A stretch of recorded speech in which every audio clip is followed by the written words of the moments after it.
सवाल ये है कि क्या ये कॉन्फिडेंस है या ओवर कॉन्फिडेंस है। रंजना, मैं आपके इसी सवाल को भारतीय जनता पार्टी के युवा और प्रखर प्रवक्ता जो हैं जयराम विप्लव, उनसे पूछता हूं कि आखिरकार क्या है। हमारी एंकर ये जानना चाहती हैं कि ये जो आत्मविश्वास है, जिस तरीके से आज बिहार के भोज भी बन रहे हैं, अंदर सत्तू का पराठा, जलेबी, ये आत्मविश्वास है या अति आत्मविश्वास है? ये देखिए, ग्राउंड वर्क का नतीजा है। जो जमीन पर रहते हैं उनको भरोसा होता है, क्योंकि वो जनता का आशीर्वाद महसूस करते हैं। और बिहार की जनता ने हमारे काम को महसूस किया है, इसलिए हम उनके आशीर्वाद को एकदम दिल से महसूस कर पा रहे हैं। हमें पता है कि रिजल्ट क्या होने वाला है। जनता एक बार फिर से आशीर्वाद देगी, क्योंकि बिहार को हम गड्ढे से निकाल करके विकास के हाईवे तक लेकर के आए हैं। पप्पू यादव कह रहे हैं कि गड़बड़ी की आशंका है और बीजेपी कोई चुनाव आज तक गड़बड़ी के बिना नहीं जीती। ये एक और प्रमाण है। हार की हताशा में उपजी निराशा में दिया गया बयान। ये लगातार इनके नेता हिंसा की धमकी दे रहे हैं। इनके नेता बिहार को और भारत में बांग्लादेश और नेपाल की चर्चा कर रहे हैं। कह रहे हैं कि रिटर्निंग ऑफिसर वापस नहीं लौट पाएगा। तो ये हार की हताशा में हिंसा की ओर उनका बढ़ता हुआ कदम है, जो निंदनीय है। क्या लगता है जयराम जी, गृह मंत्री ने जो आंकड़ा दिया 160 के आसपास का, उन्होंने कहा कि हम 160 सीट जीत जाएंगे, तो क्या इतनी सीटें आ जाएंगी?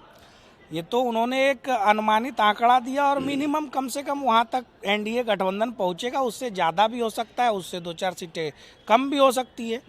अगर चुनाव में एकदम से सटीक आंकड़े लोगों को पता हो तो फिर चुनाव कराने की आवश्यकता क्यों है? फिर तो पहले ही सारी चीजें हो जाएंगी। हम जनता के बीच में जाते हैं ललित जी। जो भी आदेश होगा जनता का, जिसे हम जनादेश कहते हैं, उसको हम हंसी खुशी स्वीकार करते हैं। अब विपक्ष का कोई भी प्रवक्ता इस पर बोलने के लिए तैयार नहीं होगा। तो ये मुझे बताइए कि एक तरफ आप भी दावेदारी कर रहे हैं, दूसरी तरफ महागठबंधन भी दावेदारी कर रहा है।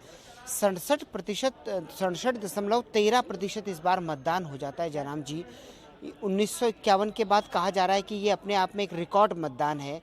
क्या लगता है आपको कि क्या ये आपके पक्ष में, आखिर अब आप कहेंगे वैसे कि क्योंकि आपके पक्ष में है, आपके पक्ष में क्यों है ये मैं जानना चाहता हूं। देखिए, बिहार हमेशा से राजनीति को एक नई दिशा देता रहा है, और बिहार ने 2010 में भी पहली बार करके दिखाया कि एक प्रो इनकम्बेंसी में वोट प्रतिशत बढ़ा, और बड़े जनादेश के साथ 200 के आसपास एनडीए की सीटें थी। नीतीश कुमार जी की सरकार वापस लौटी थी।